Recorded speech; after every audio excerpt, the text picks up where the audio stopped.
एक मौलाना साहब बैठे रहते रहे, कोई दिन के बाद आवत रहे तो बताए देते रहे, शाम के जाए लागे तो बादशाह मुसाफा मिला, वही में यहाँ 20-21 दे दे, मौलवी के अपन वही से जिंदगी गुजरे। तो सबका नहीं जलन भा, लेकिन बादशाह के दरबार में हिजड़ा रहता रहे, हिजड़वा जलेला कैसे, हाँ हम लोग मेहनत करी थे तब 2 रुपया पे थे, और ये कुर्सी बैठ बैठ के कैसे लेके जाते, जला। तो आवा बादशाह से कहला, बादशाह सलामती का बैठा है कि रुपया काहे देते, कहने रे चुप, ये दीन के रहबर हैं, आलिम हैं। हिजड़वा कहते आलिम आलिम नहीं है, सिर्फ टोपी लगा ली, दाढ़ी रखा ली थी, आलिम नहीं है बादशाह। कहीं तुका कैसे मालूम, इजाजत दो, अब हम इससे कुछ सवाल करबे, को सवाल के जवाब ही नहीं दे पे, ये मौलाना है ये नहीं। अब मौलानाओं का नीचे से ऊपर तक देखें, ये कहाँ के गुस्ताख आएगा। बादशाह ने कहा पूछो, तो हिजड़ा ने कहा बताओ मौलाना। कहाँ बोल, बड़े शान से मौलाना बोले कि हम तो मौलाना हियन बताए देवे। हिजड़ा कहे बताओ मौलाना, दुनिया का बीचों बीच हिस्सा कहाँ है। अब बताओ, यहो कहूँ किताब में लिखा है। अरे सोचत रहा है, वजू के तरीका पूछी तो बताए देवे, नमाज मसला पूछी तो बताए दे, तिलाक निकाह पूछी तो बताए देवे, और दुनिया का बीचों बीच हिस्सा। हमारे तकरीर करे और सवेरे खन्ना पुरवा जेबे, लोग कहिए कि सती जोर गिरा है, बताओ हम बीचों बीच हिस्सा कहाँ है, तो हम बताए बेबे, हम यही कहे तकरीर करेंगे रहन कि नापे के रहन, और दुनिया का बीचों बीच हिस्सा।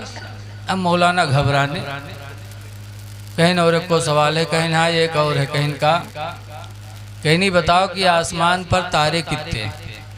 अब यहो को नहीं लिखा है। अब मौलाना और परेशान, उका तो भगावे रहा मौलाना साहब का। पूछी न और कोई सवाल है, कहीं हाँ एक और है, कहीं का कहीं नहीं बताओ दुनिया में यहाँ मर्द कितने हैं, औरतें कितनी। अब यहो को नहीं लिखा है किताब। मौलाना कहीं और कोई सवाल है, कहीं भाई यही 3 है, यही बता दो बस। मौलाना बेचारे उलझन में आए, बादशाह से कहते बादशाह सलामत, एक दिन का मौका दे दो, परसों इन सवालों का जवाब बताऊंगा। हिजड़वा के देखे हो, ये मौलवी रहा है। अरे मौलाना छोड़ दो, मौलवी नहीं है, एक को सवाल के जवाब बताए पे। बादशाहों के कीन हुई गो। बादशाह ने डांटा, कहा जी जब तुम मौलाना मौलवी नहीं थे तो बैठ बैठ के नजराना क्यों ले जाते थे। ठीक है जाओ, परसों अगर इन सवालों का जवाब तुमने नहीं दिया तो तुम्हें फांसी पे चढ़ाएंगे। और ज़माने के बादशाह बड़े जिद्दी होते थे, जो कह देते थे वो करते थे। सही। मौलाना आए घरे, अब कोनो किताब हो तो उल्टे बिल्टे किताब, चढ़ा बुखार मौलाना के कि परसों तो फांसी हुई भी करी। कहाँ से देखे, उलट बिलट रहे थे, चढ़ा बुखार। इतने में एक धोबी जो मौलाना साहब के कपड़ा धोत रहा है, वो धोबी हुआ कपड़ा लेके आवा, दरवाज़ा खटखटाई, मौलाना दरवाज़ा खोलिन, धोबी हुआ सलाम की, इस कपड़ा दी, तके कहे मामला का है हजरत, आज बहुत परेशान हूँ। कहीं कोई बात नहीं, कहने कोई बात तो ज़रूर है। कहाँ बादशाह के दरबार में एक हिजड़ा, उसने कुछ सवाल किया था, उसी सवाल के जवाब में उलझा हूँ। तो दुबेवा कहते का सवाल किए। मौलाना कहते जाओ यार अपन काम करो, हमका परेशान न करो। कहने बताइए तो उसने क्या पूछा है।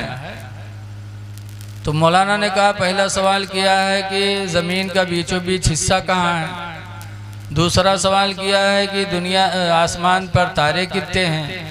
और तीसरा सवाल किया है दुनिया में मर्द कितने हैं, औरतें कितनी हैं। कहा बस, कहाँ। कहा आपने क्या बताया। कहा मैंने कहा है परसों बताऊंगा, और बादशाह ने कहा नहीं बताओगे तो तुम्हें फांसी देंगे।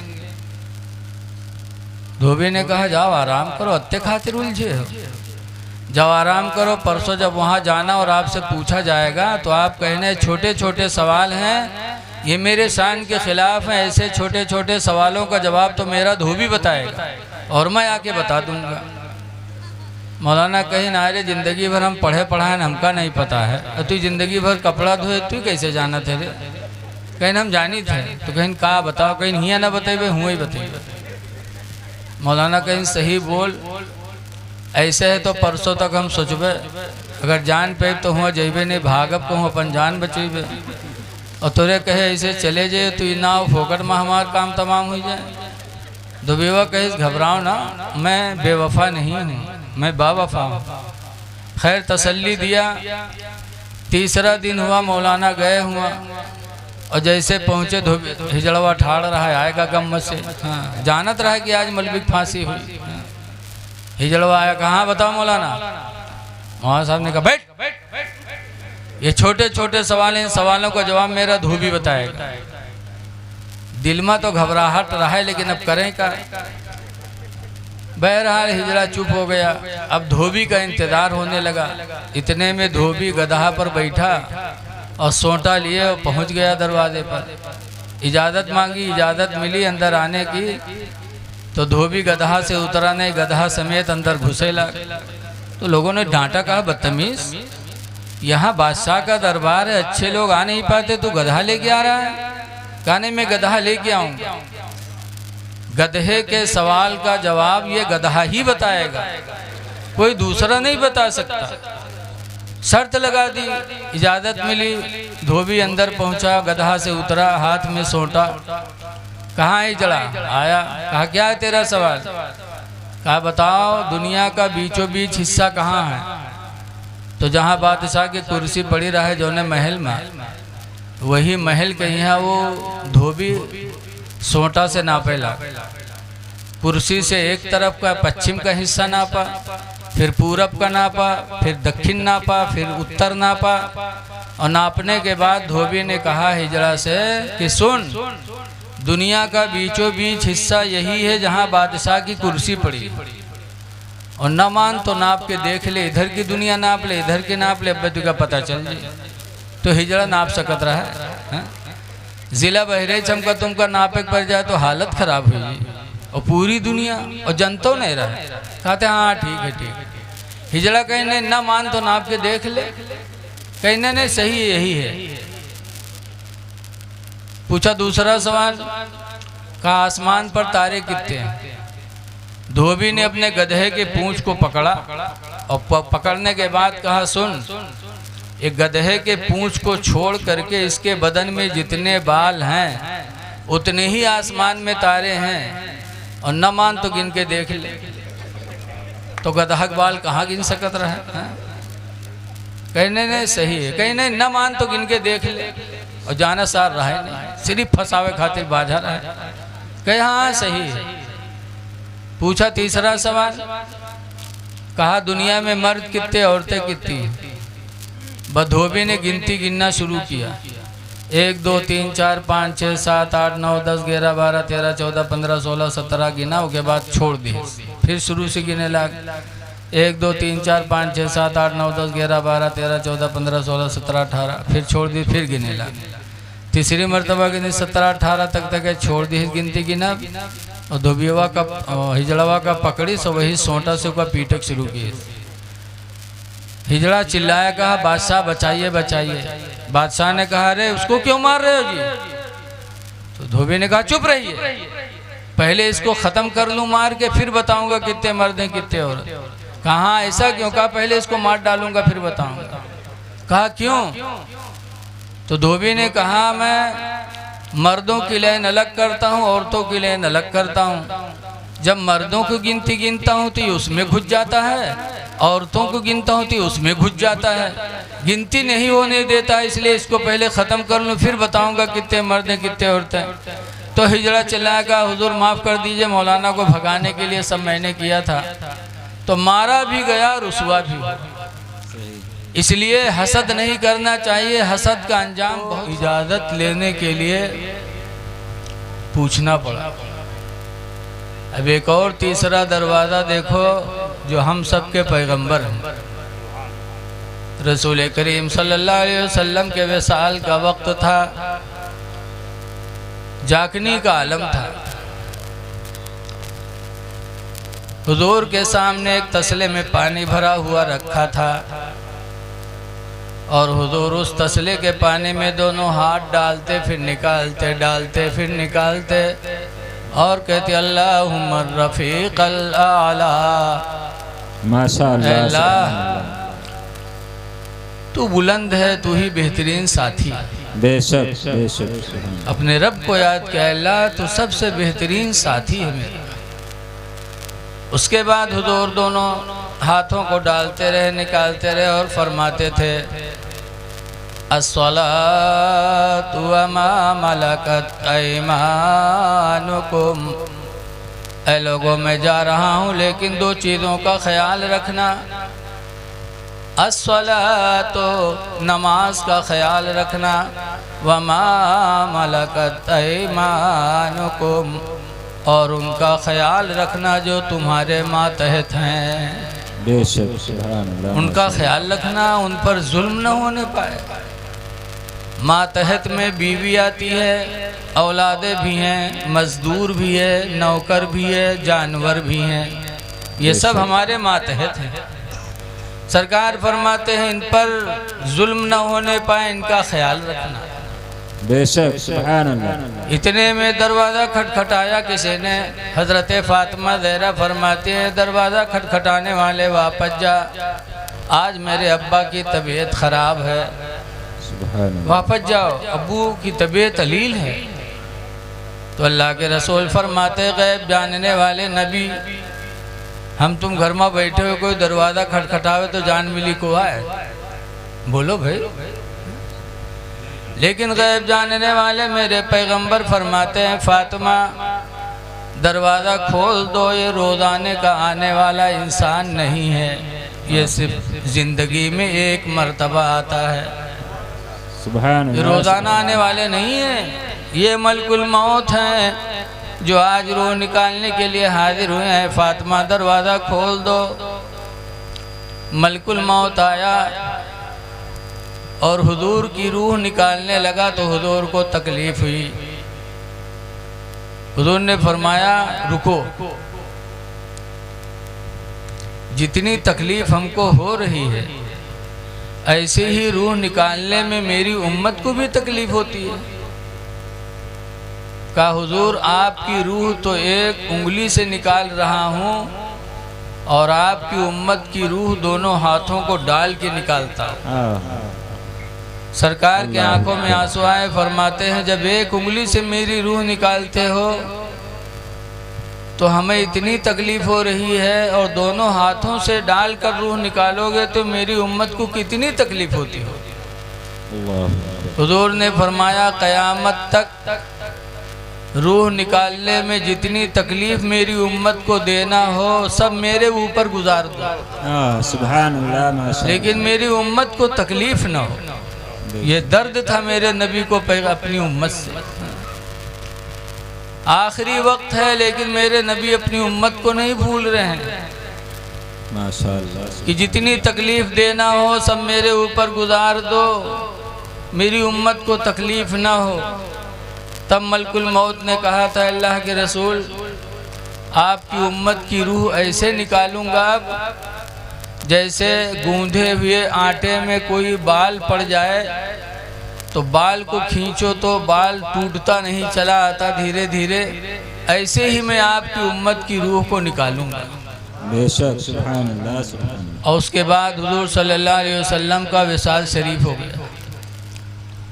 अब गौर करो मेरे दीनी भाइयों, आज आपने अपने नबी का जलसा कराया तो आप सोचो कि हम नबी को मान रहे हैं, कोई एहसान कर रहे हैं।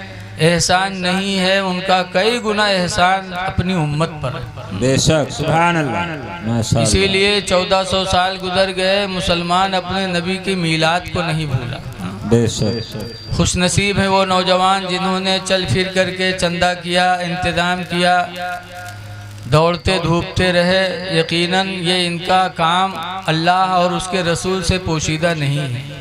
माशाअल्लाह, सुभान अल्लाह। अल्लाह कुरान में फरमाता सयरल्लाहु अमलकुम व रसूलहु व रसूलुहु, तुम्हारे अमल को अल्लाह भी देख रहा है और उसका रसूल भी देख रहा है।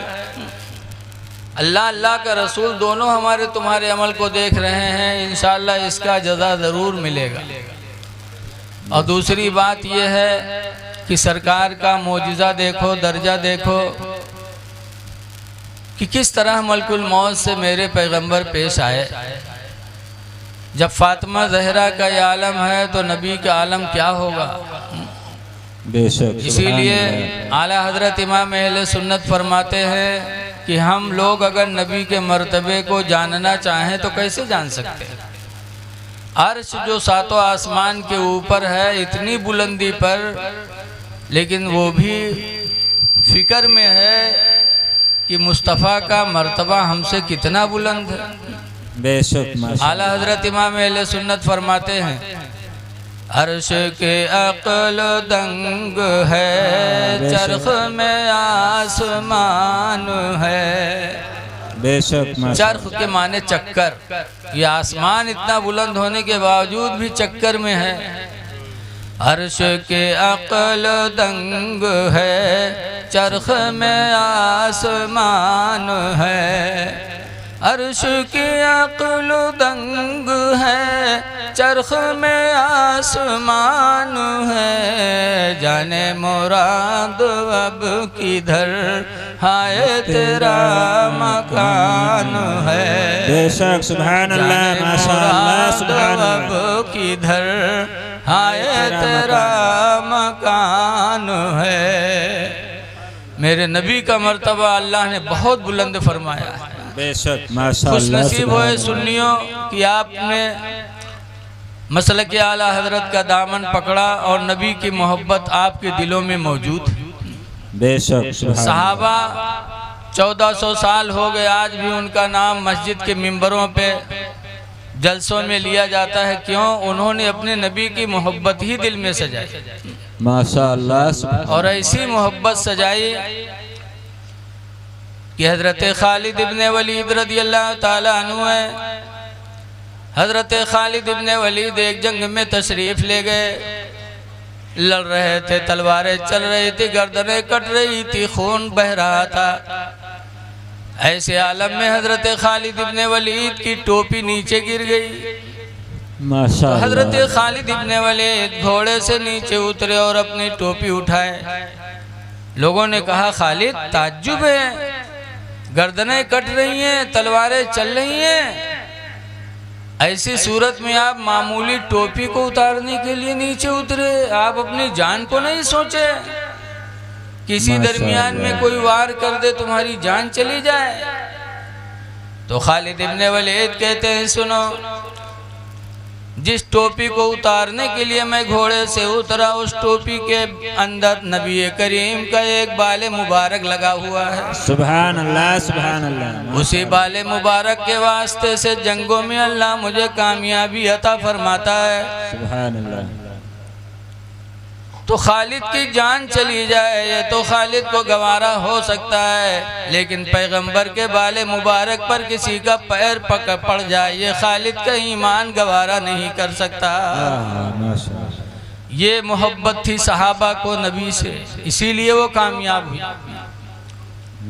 हम और आपको भी अपने नबी से मोहब्बत करनी है, और ऐसी मोहब्बत हजरत ज़ैद बिन दसना एक सहाबी हैं, एक जंग में गए, पकड़ लिए गए, अल्लाह की मर्जी कुफ़ार के हाथ में पहुंच गए। कुफ़ार लेकर के गए, कहा ज़ैद बिन दसना अगर जान बचानी है तो एक रास्ता है तुम्हारे पास। कहा क्या? कहा इस्लाम छोड़ दो। सती जी और के आदमी हो तो कहा हाँ ठीक है, चलो कोई बात नहीं, चलो। लेकिन ज़ैद बिन दसना कहते हैं जान चली जाए ये तो गवारा है, लेकिन इस्लाम दिल से निकल जाए ये ज़ैद बिन दसना को गवारा नहीं है।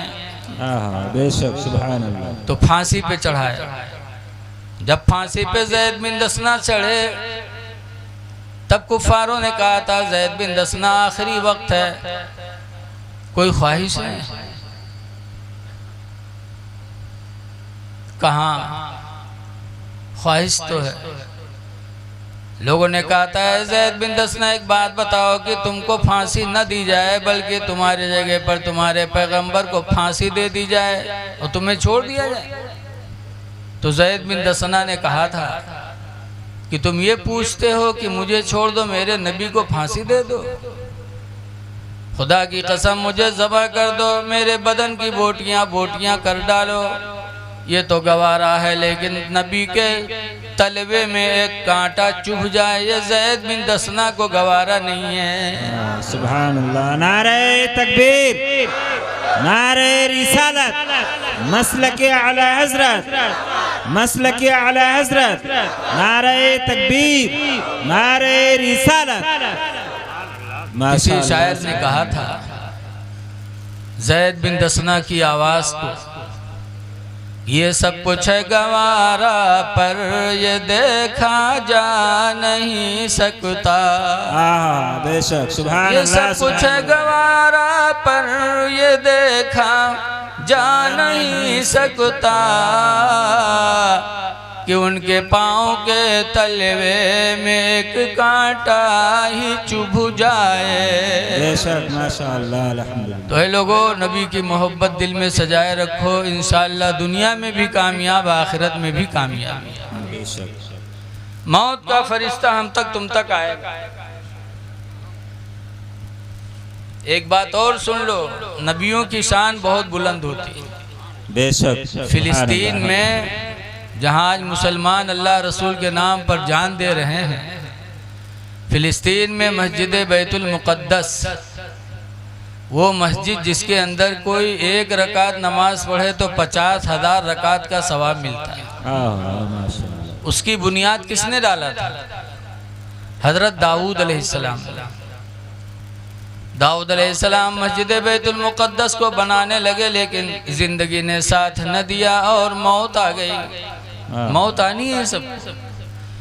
कितनो अच्छा काम करो तब भी मौत वक्त पर आएगी, बुरा काम करो तब भी मौत वक्त पर आएगी। मौत आ गई। हज़रत दाऊद अलैहिस्सलाम के मौत के बाद उनके लड़के पैगंबर दाऊद अलैहिस्सलाम, सुलेमान अलैहिस्सलाम, हज़रत सुलेमान अलैहिस्सलाम दाऊद अलैहिस्सलाम के लड़के, अल्लाह ने इन्हें पूरी दुनिया पर हुकूमत अता फरमाई। इंसानों पर भी, जानवरों पर भी, चरिंद परिंद पर भी, हवा पर भी और जिन जिन्नात पर भी, सब पर हुकूमत थी सुलेमान अलैहिस्सलाम। जिन्नात भी उनके कब्जे में थे। तो सोचा कि जिस मस्जिद को बनाने के लिए मेरे बाप ने बुनियाद रखी और ज़िंदगी ने साथ न दिया, मेरे बाप की हसरत रह गई, मेरे बाप की तमन्ना पूरी न हुई, मस्जिद बैतुल मुक़द्दस मुकम्मल न हो पाई। तो सुलेमान अलैहिस्सलाम ने सोचा कि मेरे बाप हैं, मैं उनकी औलाद हूँ, इंशाअल्लाह वो काम करूँगा ताकि मेरे बाप की रूह कब्र में खुश हो जाए। माशाअल्लाह, सुभान अल्लाह। नेक औलादें जो होती हैं वो अपने बाप को, माँ को खुश करने की नीयत रखते हैं। बेशक बनाना शुरू किया। जिन्नातों को हुक्म दिया, जिन्नात बड़े बड़े पत्थर ला के लगाते थे। कितने बड़े बड़े पत्थर हमने तो देखा नहीं है, लेकिन पचपेड़वा के मुफ्ती हफीजुल्लाह खान नईमी मद्दज़िल्लहुल आली बताते हैं कि एक एक पत्थर 10-10 कुंटल का वजन। जिन्नातों में ताकत बहुत होती है। अगर कोई के जिन्नात सवार भाव हो तो देखे हुए हैं, चाहे जय मिला लपटिया, लेकिन सबका झिटक दे। हुक्म दिया जिन्नातों को, जिन्नात बनाने लगे। सुलेमान अलैहिस्सलाम डंडा लिए खड़े रहे, जिन्नात बनाते थे। आज जो लोग कहते हैं नबियों वो भी इंसान, हम भी इंसान, भला किसी जिन्नात से कोई काम करवा ले। जिस पर एक जिन्नात सवार हो जाता है, चाहे जितना मजार पड़ जाओ, लेकिन पटकर हालत ख़राब कर देते। हाँ, कुछ आस्थाने हैं, हमारे सरकारी गाजी का आस्थाना या हुजूर मखदूम अशरफ तारिकुल सल्तनत, जिन्होंने अल्लाह के वास्ते सल्तनत छोड़ी थी। बेशक सुभान अल्लाह। तारिकुल सल्तनत थे, सल्तनत को छोड़ा और अल्लाह की राह में चल पड़े। तो अल्लाह ने उनको दर्जा दिया कि आज कोई जिन्नात कहूँ न छोड़े तो के चौचा जाओ तो छोड़ना ही पड़ता है उसको। मखदूम अशरफ की मार पड़ती है। बहरहाल सुलेमान अलैहिस्सलाम खड़े थे, जिन्नात बना रहे थे। यहाँ तक के कुछ दिन गुजरने के बाद सुलेमान अलैहिस्सलाम की भी जिंदगी पूरी हो गई। 1 साल बाकी था, 1 साल और जीते तो बैतुल मुक़द्दस मुकम्मल हो जाता। माशाअल्लाह। लेकिन 1 साल बाकी था अभी बनने में कि मौत का वक्त आ गया। खड़े थे वैसे खड़े खड़े मलकुल मौत ने रूह निकाल लिया। खड़े रहे, आंखें खुली, चेहरा वैसे ही खड़े रहे, जिन्नात बनाते रहे। 1 दिन गुजरा, 2 दिन गुजरा, हफ्ता गुजरा, महीना गुजरा, लेकिन सुलेमान पैगंबर बगैर रूह के खड़े रहे। बेशक सुभान अल्लाह। यहाँ तक की रवायतों में लिखा है कि 1 साल तक खड़े रहे। कितने साल तक खड़े रहे? 1 साल तक। 1 साल तक। और जिन्नात जाने की यहाँ खड़े हैं बनावे। जब बैतुल मुक़द्दस की तामीर मुकम्मल हुई तब दीमक उनके डंडे में लगी और डंडा गिरा कि सुलेमान पैगंबर अलैहिस्सलाम ज़मीन पर आए। तब जिन्नात लोग देखें तो कहीं ना इनका मरे तो सालों गुजरेगा, बड़े चूतिया हम लोग निकले, हम लोग जानित रहे कि जिंदा है। अब यहाँ गौर करो कि 1 साल गुजर गया, सुलेमान अलैहिस्सलाम के चेहरे पे फर्क ना आया, आंखें खुली रहीं, होंठ वैसे तरोताज़ा, कपड़े भी तरोताज़ा सुलेमान पैगंबर के 1 साल तक अल्हम्दुलिल्लाह वैसे ही बरकरार खड़े रहे। तो पता चला अल्लाह अपने बंदों में जिसे जो चाहे मर्तबा अता फरमा। बेशक सुभान अल्लाह माशाअल्लाह। जो चाहे, जिसको जो चाहे वो अता कर दे। बेशक। लेकिन आज कुछ लोगन के जलन बहुत रहा था, जहाँ कोई के तनी मोहदा देखिन बस जले लागे। और सबसे हासिल तो इस ज़माने में है मौलवी मौलाना के, जहाँ होटल में बैठी हैं तो मौलवी मौलाना की बुराई, बेनमाजी की बुराई न करी है, शराबी की बुराई न करी है, चोर के न करी है, मौलवी मौलाना की बुराई करी है। हसद में, जलन में, और हसद जलन मौलवियों से अच्छी बात नहीं। कुरान हकीम में है, अल्लाह फरमाता है मा काना मुहम्मदुन अबा अहदिम मिर रिजालिकुम, मोहम्मद तुम मर्दों में से किसी के बाप नहीं हैं, वलाकिन रसूल अल्लाह, लेकिन अल्लाह के रसूल हैं, व ख़ातमन नबिय्यीन, और नबियों में आखिरी नबी हैं। माशाअल्लाह सुभान अल्लाह। ये आयत करीमा जब सहाबा ने सुना तो सहाबे किराम ने पूछा अल्लाह के रसूल आपके बाद कोई नबी नहीं आएगा? कहा ना। तो सहाबा परेशान कहने लगे अल्लाह के रसूल जब आपके बाद कोई नबी नहीं आएगा तो दीन हमको कौन सिखाएगा? सुभान अल्लाह। आप दीन सिखा रहे हैं, आपके बाद हमें दीन किससे मिलेगा? तो सरकार ने फरमाया था लोगों मेरे बाद अब कोई नबी नहीं आएगा, लेकिन मेरी उम्मत के जो आलिम होंगे उन्हीं से तुम्हें दीन की दौलत मिलती रहेगी। सुभान अल्लाह सुभान अल्लाह। अब नबी नहीं आएंगे तुम्हें दीन सिखाने के लिए, मेरी उम्मत के उलमा तुम्हें दीन की दावत देते रहेंगे। बेशक सुभान अल्लाह। तो आज अगर इनकी बुराई करोगे तो दीन किससे सीखे जाइए? किससे सीखने जाओ? लेकिन आज कुछ हासिल